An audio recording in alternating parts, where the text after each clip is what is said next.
Our journey today begins in the Bannered Mare, where we politely walk up to Hulda, the barmaid, and ask if there is any work available in town. So long as we have completed the Dragon Rising quest, instead of offering us a bounty or a missing heirloom quest like a normal innkeeper, she immediately says, "Hey, by the way, the Jarl's kid is possessed or something."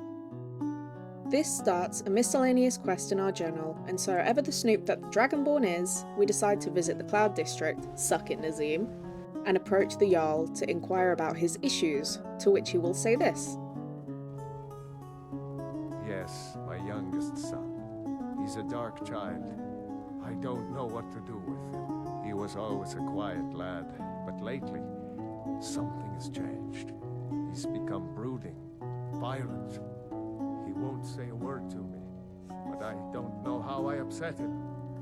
If you could speak to him, draw out the truth, I would be immensely grateful. This conversation completes our miscellaneous quest and begins the Whispering Door side quest, which in our journal it states, Balgruuf the Greater, Jarl of Whiterun, has a troubled child. He's asked me to help the boy, and the objective simply says, find out what's wrong with Nelkir. So naturally, we go find the child, and immediately we understand that something is deeply, deeply wrong here. This kid looks like he hasn't slept since Helgen. We begrudgingly talk to him, and within about 3 seconds he starts hurling insults about his father, casually threatening violence upon him, and then unloading every family secret he knows onto a complete stranger, the same way that I did when I was 8 years old. Sorry, Mum. So, the disgusting pig sent you to bother me. One day, I'll tear his face apart so he can leave me alone. My father doesn't know anything about me, but I know about him and about the war, more than he might think. I know that he still worships Talos, that he hates the Thalmor almost as much as the Stormcloaks do, that he worries about being chased from Whiterun, that I don't have the same mother as my brother and sister. This castle is old. Lots of places nobody's been in a long while. Places where you can overhear things, see things. And the Whispering Lady. She won't tell me her name. I've gotten good at listening to keyholes. At the door in the basement, I hear her talking to me. I thought I was caught, but she started telling me even more secrets. But I can't open the door. In the basement. Trust me, you'll see it. I bet she'll talk to you too. So, to recap, now we know Balgruuf's marriage was a mess, his kids hate him, and apparently there is a mysterious whispering lady living in the basement, which is not ideal. And if you happen to be a fan of Elder Scrolls lore, or Elder Scrolls Online specifically, you might already recognise who this Lady of Secrets actually is. This is Mephala, Daedric Prince of lies, sex, murder and secrets, so great influence for a child. Mephala refuses to explain what she is doing in the basement of Dragon's Reach, whispering into the mind of the Jarl's son, which is very on brand for her, but we can make an educated guess. See, Whiterun sits directly in the centre of Skyrim. It is one of the most politically important holds of the Civil War. Whoever it controls it has a massive strategic advantage. And Balgruuf always seems like a man who hasn't slept since the First Era. Not now! So, anyway, we head down into the basement and try the locked door, where we are greeted by a mysterious whispering voice, although we already know exactly who it is because I have absolutely no self-control and ruined the suspense 5 minutes ago. At last. I've been waiting for someone more fit to carry out my will. The child is spirited but lacks agency. Regrettably, I cannot reach your plane so directly. But I forgive you for not knowing who I am. Few hear my whispers anymore.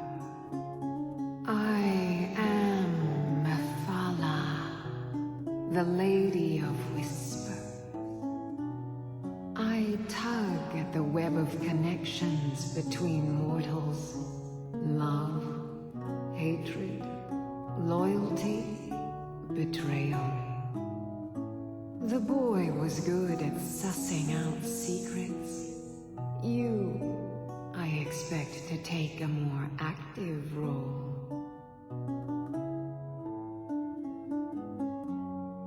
First, you must open this door. A piece of my power has been locked away behind it, and even my eyes cannot see past the seals. I'd much rather it be in the hands of an ambitious and talented person, such as yourself. The whole of Whiterun is ripe with paranoia and tensions. The Jarl's court is right to fear the power I hold behind this door. The Jarl trusts few, and they will be his undoing. The Dark Child knows of what I speak. Let him guide your path. And fun fact, even though the voice is supposed to come from nowhere, if you use console commands on PC, you can actually clip through the door and see the source of the whispering is a dresser. This is because, in Skyrim, every voice has to be attached to an actor, and the developers looked at this ancient Daedric entity and said, yeah, put her in an IKEA drawer. Mephala decides that we are more than worthy of being her champion than a literal child, which is fair, and sends us back upstairs to talk to Nelkir about a key, which we do, reluctantly, because those eyes still haunt me. Nelkir tells us the key is being kept by Farengar, the court wizard, and his dad, so we immediately decide to rob the wizard, and it goes absolutely perfectly. Such a thing. Never should have come here. Perfectly.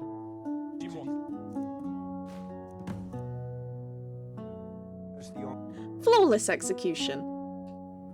Now, I accidentally forgot to inspect the key before I pickpocketed Farengar, and instead ran straight to Balgruuf, rather than checking my own inventory for whatever reason.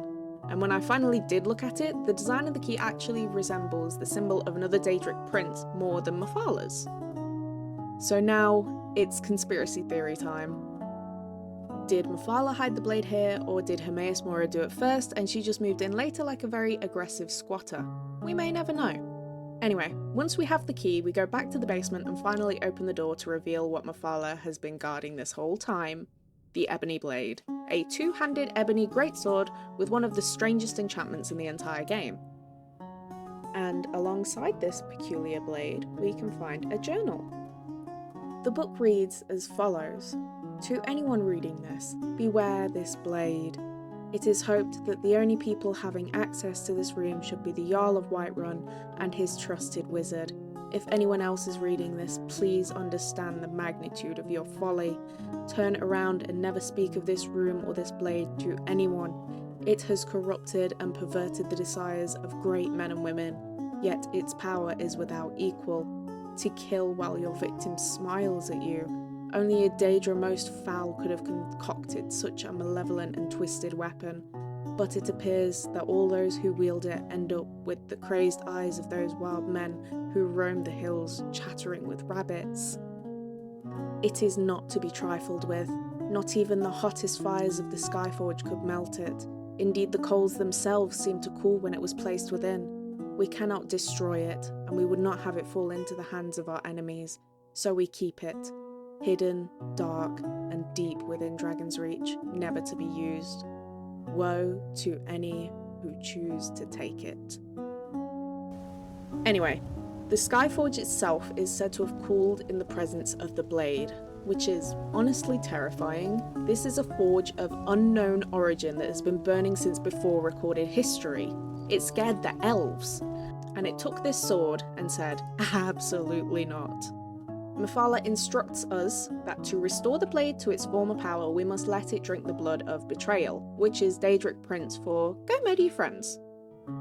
And yes, there are extremely cheesy ways to do this on PC, but you can also power it up naturally through quests like Boethiah's Calling, The Taste of Death, Lights Out, and certain Dark Brotherhood contracts where you're able to raise your affinity with the target before accepting the contract. Which also actually gives you inheritance gold afterwards, so hey, unethical life hacks. The sword starts with 10 points of absorb health, but after 10 very well planned betrayals, you can raise that all the way up to 30, and unlike most enchanted weapons, it has unlimited charges and never needs a soul gem. So if you are constantly over encumbered with grand soul gems, consider solving your problem with Betrayal, the Daedric way. And this is all thanks to one haunted child and his basement demon. So with the actual in-game quest out of the way, I want to talk about the part that Bethesda very politely decided to hide from us in the basement and pretend never happened. Because it turns out that the Whispering Door was originally supposed to be a lot longer, a lot darker, and way more unhinged. If you take a stroll into Skyrim's creation kit and start poking around the unused files, you'll actually find evidence that all 3 of Balgruuf's children were meant to fall under Mephal's influence, not just Nelkir. So instead of one creepy whisper kid, the entire family was apparently on a fast track to becoming a true crime documentary. And this is where things start getting wild. There is an unused NPC in the files named Corinda, a beautiful black horse that never appears in-game. This horse was supposed to belong to Dagny, Balgruuf's spoiled daughter who's constantly upset about her missing dress and her lack of good sweet rolls. So, naturally, the next logical step in her character arc was losing her horse in a ritualistic murder. We know this because of an unused script named Frothar Kills Horse Scene. Frothar was originally meant to kill Corinda himself. Yes, the small child Frothar. The same Frothar who currently just runs around Dragon's Reach asking if you have games on your phone, and that he's too young to play with a sword. We know that this was not just a weird hobby he would have picked up because there is another unused script called Frothar Listens to Ebony B for Blade, where Mephala actually speaks to him directly. So Mephala was out here not only corrupting children, but apparently outsourcing her murders to Whiterun's daycare program. Let's just say, thank God she never met Breya. But somehow, Bethesda looked at this and said, you know what, let's go darker. Because buried alongside these files is a script titled Children Kill the Jarl Scene, and no, this isn't a metaphor. In this cut version of the quest, Balgruuf's own children were meant to gather together and murder their father, and the Dragonborn was supposed to actively help them do it. Like, yes Jarl, I will help you solve the mystery of your haunted child. Step 1, allow me to assist in your assassination. Within the script, we also see that Balgruuf's essential status is just yoinked away, meaning the game was fully designed to let one of the most important political rulers in Skyrim die in an undisclosed location to his own blood and new best friend. After that, his brother Hrongar would have taken over as Jarl, permanently changing who rules Whiterun. I wonder how that would have affected whether or not we can trap a dragon in the palace. Not a lot, I hope. We know this because of a bunch of unused scripts within the files state Hrongar reacting as if he were Jarl of Whiterun to main story events and the Civil War questline. So just to recap how absolutely off the rails this original version of the quest was supposed to be. First, Mephala slowly claws her way into all 3 of Balgruuf's kids, not just Nelkir. The entirety of the next generation of the royal family is basically put into a Daedric group chat. Then, Frothar, who is currently barely tall enough to ride a horse in the finished game, is scripted to murder his sister's beloved black pony as a nice little warm-up exercise in ritualized trauma. And after that, things escalate from, this is deeply uncomfortable, to how did this ever make it past a meeting? Because next on the agenda, the children were all meant to band together, with the Dragonborn acting as their extremely questionable life coach, to murder their own father and overthrow the Jarl of Whiterun. All because a Daedric prince was bored in a basement and her sword got dusty. This version never made it into the final game, probably because letting players murder a major Civil War faction leader with his kids is apparently not the vibe, which is fair. They didn't have to be the fun police about it though. But I am not going to lie, if this had survived, the Whispering Door could have very easily been one of my favourites and the darkest quests in the entire game, and quite possibly the single worst family therapy session in Tamrielic history. So while none of that cut content is technically canon, depending on how you look at it, the quest still had the potential to be one of the darkest storylines in the entire game, and honestly, I am really sad we never got to see it in full. But who knows, somewhere out there in the modding community, someone is absolutely unhinged enough to bring it back at some point. Anyway, thank you all so much for watching. This is my first ever lore style video, so if the pacing feels a little scuffed, that is because I am actively learning how to edit in real time. I appreciate every single one of you, and I hope to have more content out for you all very soon. Love your faces. Mwah!